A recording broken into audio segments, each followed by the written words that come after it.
এবারই সকালটা শুরু হলো ঝাড়ু হাতে নিয়ে।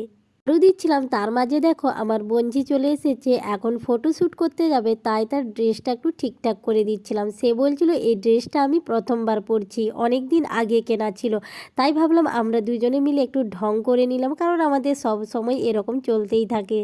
তো বিয়েবাড়ির সকাল বলে কথা, বিয়েবাড়ির সকাল সকাল ঘুম থেকে উঠে ব্রাশ টাশ করে আমি নিয়ে এসেছি ঝাড়ু ছাদে। তো দিদিকে বললাম যে দিদি তো নিচে লেপালেপি করছিল, মানে গোবর লেপালেপি করছিল, তো আমি বললাম যে আমি করে দিই। তো দিদি বলল না না, জামাইবাবু বলল না তোদেরকে করতে হবে না, তোদেরকে আর এখন গোবর হাতে নিতে হবে না। তো আমি বললাম ঠিক আছে, তাহলে আমি ছাদটা ঝাড়ু দিয়ে মুছে দিই। দিদি এসেছিল ঝাড়ু মুছামুছি করতে, ঝাড়ু দিতে। তো আমি দিদিকে বললাম যে আমি ছাদের ওপরটা করে দিচ্ছি, ঝাড়ু দিয়ে মুছে দিচ্ছি, তুমি নিচে যা যা কাজ আছে সেগুলো করে নাও। তো বিয়েবাড়ির সকাল বলে কথা, আর এই বিয়েবাড়ির সকাল সকাল ঘরদোর না পরিষ্কার করলে কি করে হয় বলো তো? সারাদিন যেহেতু এত ব্যস্ত থাকবে বিয়েবাড়িতে, কিন্তু ঠিক মতন আমরা পরিষ্কার করতেই পারবো না। আর দেখো এই যে আমাদের মজা তো সবসময় চলতে থাকে, আর এই ঝাড়ু দিতে দিতে একটা রিলস বানিয়ে নিলাম।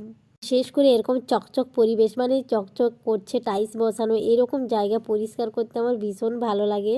এই পরিষ্কার করতে করতেই দেখো আমার বোনঝি রেডি হচ্ছে, মেকআপ টেকআপ করছে। তো সে আমাকে বলছিল মাসি তুমি কখন যাবে শুটিং, মানে ভিডিও শ্যুট করতে? তো আমি বললাম ঠিক আছে তোমরা যাও না, আমি কাজগুলো কমপ্লিট করে নিই, কারণ দিদিকেও তো একটু হেল্প করতে হবে, দিদি একা একা কত করবে একা বাড়িতে।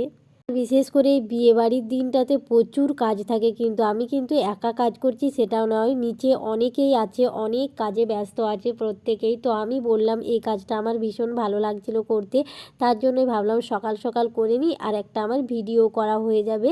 যেহেতু কাজের ভিডিওগুলো করা হয়ে যাবে, তার জন্যই আমি কিন্তু এই যে মোছামুছি করতে শুরু করে দিয়েছি। ওপরে একদম বেশি ভিড়ভাড় ছিল না, আর নিচের দিয়ে কিন্তু প্রচুর ভিড়ভাড় আছে।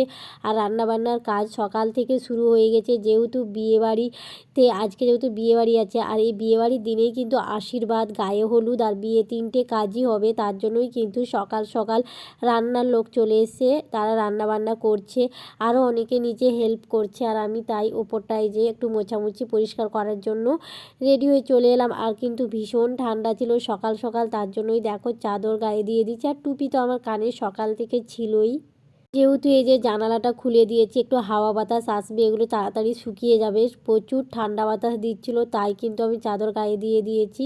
আর এই যে মোছামুছি করে নিলাম, পরেই কিন্তু স্নান টান করে রেডি হয়ে একটু ফটোশ্যুট করতে চলে যাব, কারণ আমার দুই বোনঝি চলে গেছে ফটোশ্যুট করতে। তো তারা আমাকে বলে গেল যে মাসি তাড়াতাড়ি কিন্তু রেডি হয়ে এসো। তো যাই হোক করছিলাম যতটা চেষ্টা, মানে তাড়াতাড়ি করা যায় ততটাই করছিলাম।